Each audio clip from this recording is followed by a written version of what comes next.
ನಮಸ್ತೆ ಸ್ನೇಹಿತರೆ, ಹೆಚ್ಚಿನ ಶಿಲೆಗೆ ಸ್ವಾಗತ. ನಾನು ಹೆಚ್ಚಿನ ಚಂದ್ರಶೇಖರ್. ಸ್ನೇಹಿತರೆ, ಹೆಚ್ಚಿನ ಶಿಲೆಯನ್ನು ಸಬ್ಸ್ಕ್ರೈಬ್ ಮಾಡಿ, ನಿಮ್ಮ ಸ್ನೇಹಿತರುಗಳಿಗೆ ಬಂಧುಗಳಿಗೆ ಸಬ್ಸ್ಕ್ರೈಬ್ ಮಾಡಲಿಕ್ಕೆ ಹೇಳಿ, ತಪ್ಪದೆ ಬೆಲ್ ಬಟನನ್ನು ಪ್ರೆಸ್ ಮಾಡಿ. ಈ ಟ್ರಂಪು ಭಾರತನ ಕಂಡ್ರೆ ಯಾಕೋ ಉರ್ರ ಉರ್ರ ಉರ್ರ ಉರ್ರ ಉರ್ರ ಅನ್ಕಂತಾರ್ರಿ. ಒಂಥರ ಈ ಮೋದಿ ನೋಡಿದ್ರೆ, ಭಾರತ ನೋಡಿದ್ರೆ ಒಂಥರ ಅರೆ ಹುಚ್ಚ ಆಗ್ಬಿಟ್ಟವ್ರೆ, ನಮ್ಮ ಪಪ್ಪು ಥರ. ಅದಕ್ಕೆ ಕಾರಣವೂ ಇಲ್ದಂಗಿಲ್ಲ ನೋಡಿ.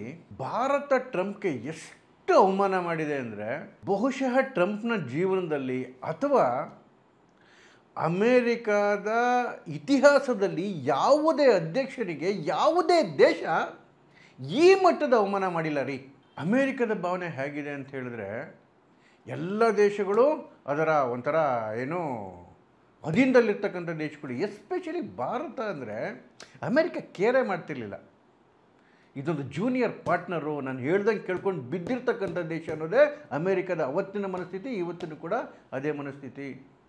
ಆದರೆ ಈ 11 ವರ್ಷದಲ್ಲಿ ಮೋದಿಯವರು ಬಂದ ಮೇಲೆ ಬದಲಾಗಿರ್ತಕ್ಕಂಥದ್ದು ತಡ್ಕೊಳ್ಳೋಕ್ಕಾಗ್ತಿಲ್ಲ ಅಮೇರಿಕಾಗೆ. ನೋಡಿ, ಆಪರೇಷನ್ ಸಿಂಧೂರ್ ಸಂದರ್ಭದಲ್ಲಿ ಕೇವಲ ಪಾಕಿಸ್ತಾನಕ್ಕಷ್ಟೇ ಹೊಡೆತ ಬೀಳಿಲ್ಲ, ಏನು ಪಾಕಿಸ್ತಾನದಲ್ಲಿ ಅಮೇರಿಕ ಕದ್ದು ಮುಚ್ಚಿ ಇಟ್ಟಿದೆಯಲ್ಲ ಅಣುಬಾಂಬ್ಗಳು ಸರ್ಗೋದ ಬೇಸಲ್ಲಿ, ಅದಕ್ಕೂ ಕೂಡ ಭಯಂಕರ ಹೊಡೆತ ಬಿದ್ದುಬಿಡ್ತು.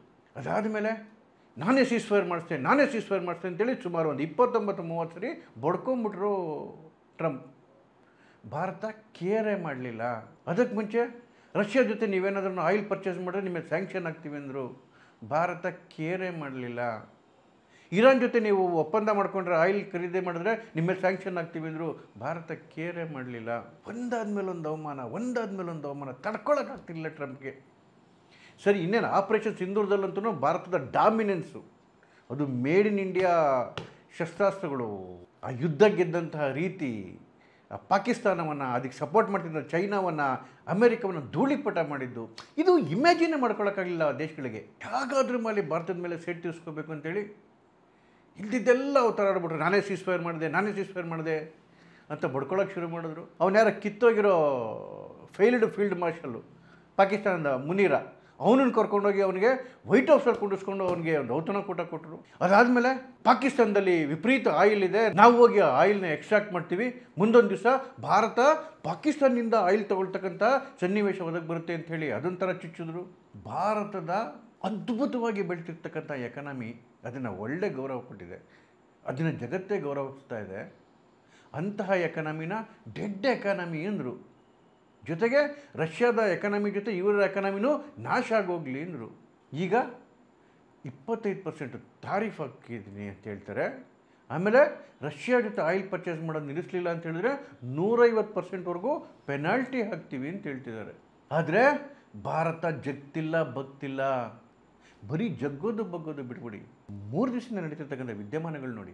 ಭಾರತ ಮೊನ್ನೆ ಕೊಟ್ಟಂತಹ ಉತ್ತರ ಅಮೇರಿಕಾಗೆ, ನಾನು ಹೇಳಿದ್ನಲ್ಲ, ಇತಿಹಾಸದಲ್ಲೇನೆ ಯಾವ ದೇಶವೂ ಅಮೇರಿಕಾಗೆ ಆ ಮಟ್ಟಿಗೆ ಉತ್ತರ ಕೊಟ್ಟಿಲ್ಲ.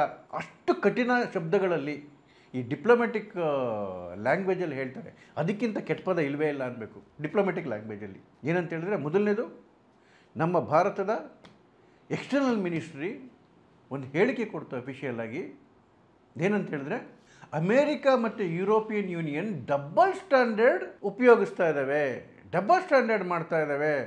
ನೀವು ನಮಗೆ ಹೇಳ್ತೀರಿ ಭಾರತಕ್ಕೆ ರಷ್ಯಾದಿಂದ ಆಯಿಲ್ ಪರ್ಚೇಸ್ ಮಾಡಬೇಡಿ, ನೀವು ರಷ್ಯಾದ ಆಯಿಲ್ ಪರ್ಚೇಸ್ ಮಾಡಿ, ನೀವು ರಷ್ಯಾ ಉಕ್ರೇನ್ ವಾರ್ಗೆ ಫಂಡ್ ಮಾಡ್ತಾ ಇದ್ದೀರಾ ಅಂತ ನಮಗೆ ಹೇಳ್ತೀರಿ, ಅದು ನೀವು ಮಾಡ್ತಿರೋದೇನು ನೋಡಿ. ಅಮೇರಿಕಾ ರಷ್ಯಾ ಜೊತೆ ಇವತ್ತು ವ್ಯಾಪಾರ ಮಾಡ್ತಾ ಇದೆ. ಇವತ್ತು ಕೂಡ ಎನ್ರಿಚ್ಡ್ ಯುರೇನಿಯಂನ ರಷ್ಯಾದಿಂದ ಪರ್ಚೇಸ್ ಮಾಡ್ತಿದೆ, ಫರ್ಟಿಲೈಸರ್ ಕೆಮಿಕಲ್ಗಳನ್ನ ಪರ್ಚೇಸ್ ಮಾಡ್ತಿದೆ, ಜೊತೆಗೆ ಪೆರಿಡಿಯಮ್, ಏನು ಬ್ಯಾಟ್ರಿಗಳಿಗೆ ಉಪಯೋಗ ಮಾಡೋದಕ್ಕೆ ಬೇಕಲ್ಲ, ಆ ಪೆರಿಡಿಯಮ್ನು ಕೂಡ ರಷ್ಯಾದಿಂದ ಪರ್ಚೇಸ್ ಮಾಡ್ತಿದೆ.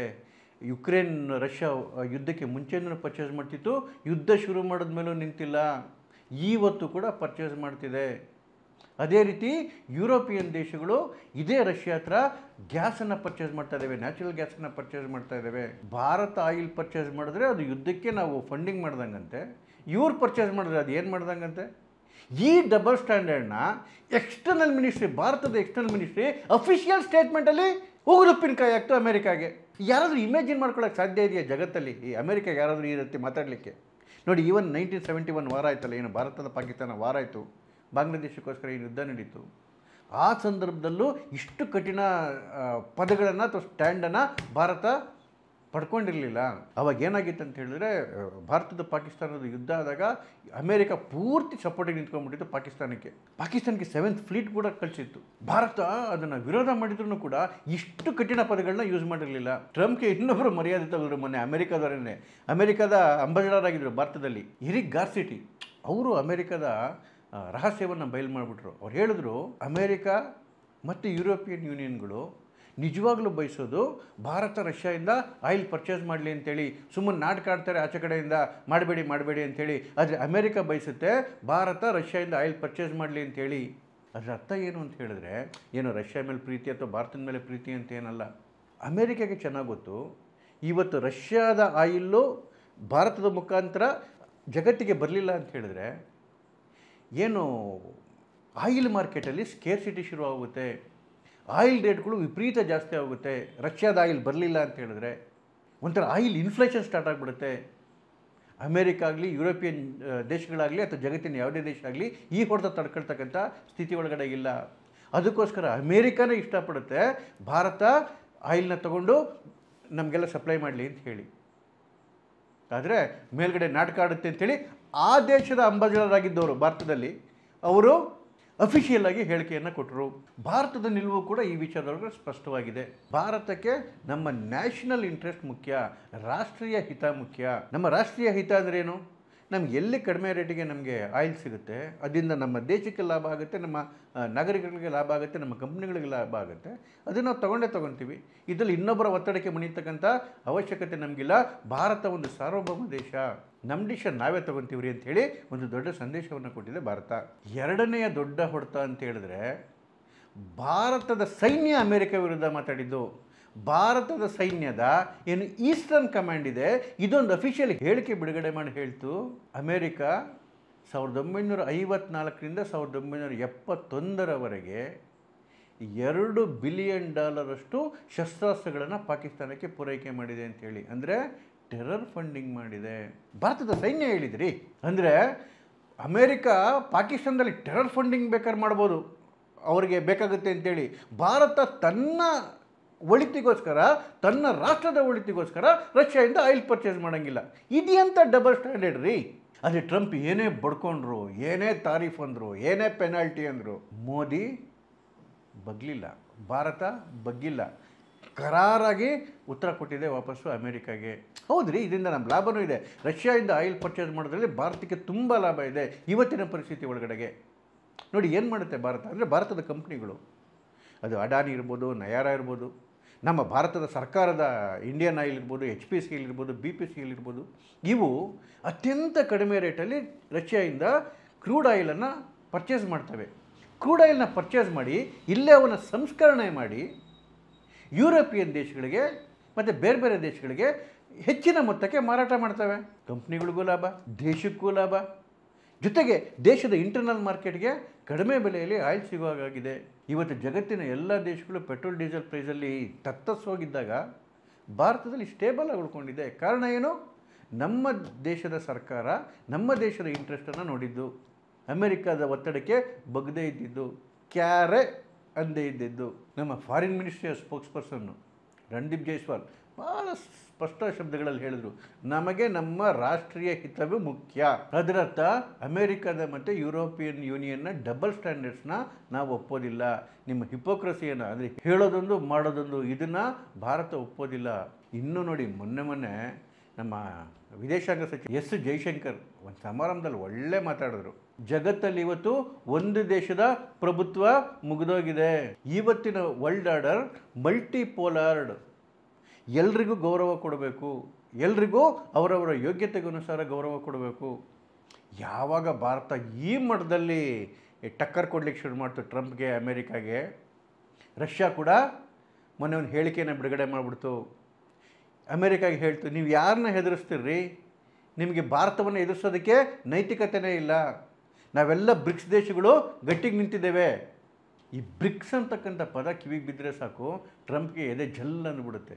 ಏನಿದು ಬ್ರಿಕ್ಸ್ ಅಂತ ಹೇಳಿದ್ರೆ, ಈ ಅಮೇರಿಕಾದ ಡಾಮಿನೆನ್ಸನ್ನು ಅಥವಾ ಡಾಲರ್ನ ಡಾಮಿನೆನ್ಸನ್ನು ಕಡಿಮೆ ಮಾಡೋದಕ್ಕೆ ಹುಟ್ಟಿರ್ತಕ್ಕಂಥ ಆರ್ಗನೈಸೇಷನ್ ಥರ ಆಗಿಬಿಟ್ಟಿದೆ ಇವತ್ತು. ಬ್ರಿಕ್ಸ್ ಅಂತ ಹೇಳಿದ್ರೆ Brazil, Russia, India, Bharat, China ಮತ್ತು ಸೌತ್ ಆಫ್ರಿಕಾ ಒಂಥರ ಮೇಜರ್ ದೇಶಗಳು ಜಗತ್ತಲ್ಲಿ ಇವತ್ತು.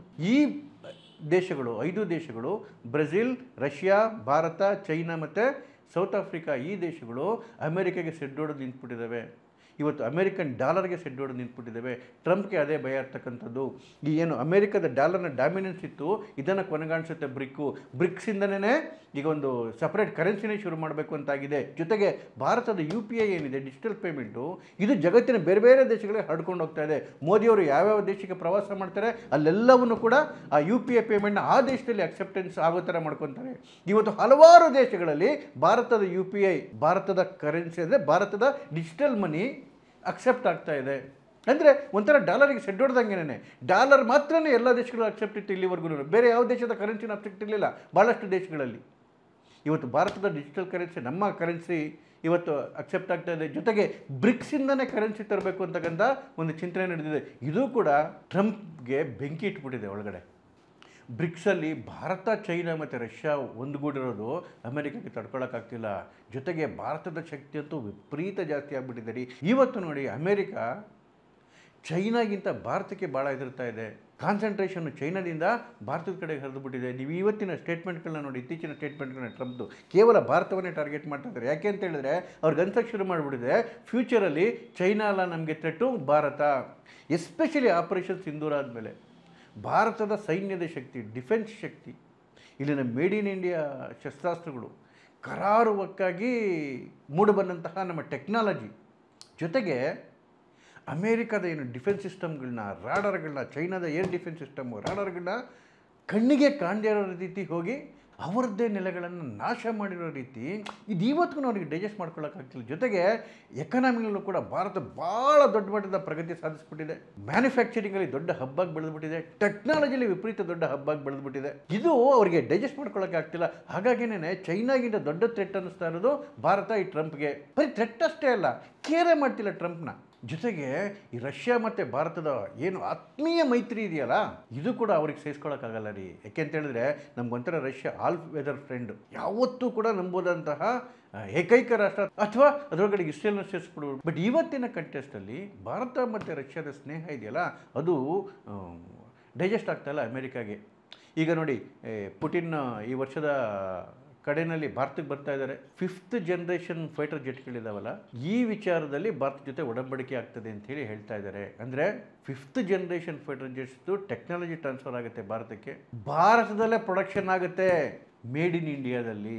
ಜೊತೆಗೆ ಭಾರತ ಅಮೆರಿಕವನ್ನು ಎಲ್ಲೆಲ್ಲಿ ಸಾಧ್ಯನೋ ಅಲ್ಲೆಲ್ಲ ಬಗ್ಬಡಿತಾ ಇದೆ. ಏನೊಂದು ಪ್ರಾಕ್ಸಿ ಹಿಡ್ಕೊಂಡು ಅಮೆರಿಕ ಮುಂದಕ್ಕೆ ಹೋಗ್ತಿತ್ತು ಪಾಕಿಸ್ತಾನವನ್ನು, ಈ ಪಾಕಿಸ್ತಾನಂತೂ ಬಗ್ಗ ಬಡಿದು ಬಿಸಾಕಿದೆ ಭಾರತ.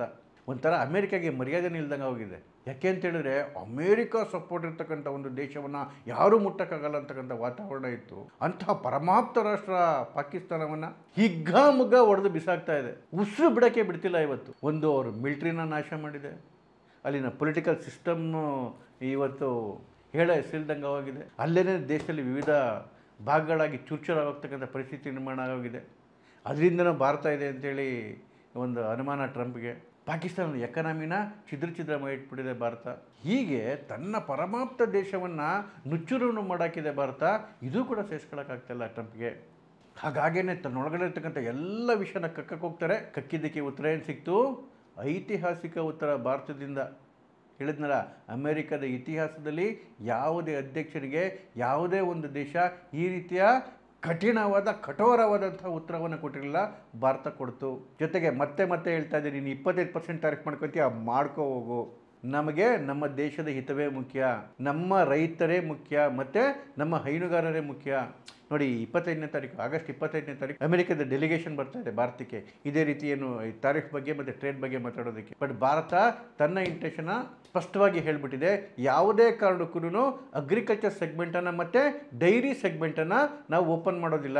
ನಮ್ಮ ರೈತರ ಬಾಳನ್ನು ಯಾರದೋ ಪ್ರೆಜರ್ಗೆ, ಅಮೆರಿಕದ ಪ್ರೆಜರ್ಗೆ ಬಲಿ ಕೊಡೋದಿಲ್ಲ. ಏನು ಅಮೆರಿಕದ ಫೋರ್ಸ್ ಏನು ಅಂತ ಹೇಳಿದ್ರೆ, ಅಮೆರಿಕದ ಅಗ್ರಿಕಲ್ಚರ್ ಪ್ರಾಡಕ್ಟ್ಸ್ಗೆ ಭಾರತದ ಒಳಗಡೆಗೆ ಬಿಡೋದಕ್ಕೆ ಅವಕಾಶ ಕೊಡಿ.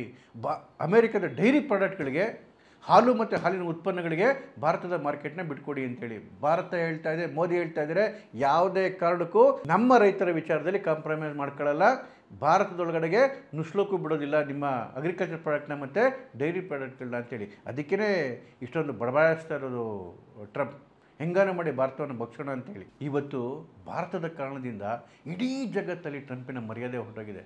ಅವ್ರ ದೇಶದ ಜನನೂ ಕೂಡ ಅವರನ್ನು ನಂಬ್ತಾ ಇಲ್ಲ, ಜಗತ್ತು ಕೂಡ ನಂಬ್ತಾ ಇಲ್ಲ. ಜೊತೆಗೆ ಏನಿದು ಭಾರತ, ಚೈನಾ ಮತ್ತು ರಷ್ಯಾದ ಸ್ನೇಹ ಸಂಬಂಧ ಇದೆಯಲ್ಲ, ಇದು ಭಾಳ ಗಟ್ಟಿಯಾಗಿ ಹೋಗ್ತಾ ಇದೆ. ಚೈನಾವನ್ನು ಕೌಂಟ್ರ್ ಮಾಡೋದಕ್ಕೆ ಭಾರತವನ್ನು ಉಪಯೋಗಿಸ್ಕೊಳ್ಳೋದು ನೋಡ್ತು ಅಮೇರಿಕ ಕ್ವಾಡ್ ಮುಖಾಂತರ. ಭಾರತ ಈಗ ಕ್ವಾಡಿಂದನೂ ಅಂತರ ಕಾಯ್ಕೊತಾ ಇದೆ. ಅದರ ಅರ್ಥ ಯಾರು ನಮಗೆ ಆಗ್ತಾರೆ ಅವರು ಮಾತ್ರ ನಮ್ಮ ಮಿತ್ರರು, ಅವ್ರ ಜೊತೆ ನಾವು ಇರ್ತೀವಿ ಅಂತಕ್ಕಂಥ ಸಂದೇಶವನ್ನು ಭಾರತ ಕೊಟ್ಟಿದೆ. ಜೊತೆಗೆ ಟ್ರಂಪ್ಗೆ ಸರಿಯಾಗಿ ತಪರಾಕಿ ಕೊಟ್ಟು ಮುಖ ಮುಚ್ಕೊಳ್ಳೋಂಗೆ ಮಾಡಿಬಿಟ್ಟಿದೆ. ಖುಷಿಯಾಗುತ್ತೆ ರೀ ಭಾರತದ ಸ್ಟ್ರಾಟಜಿ. ನಮಸ್ಕಾರ.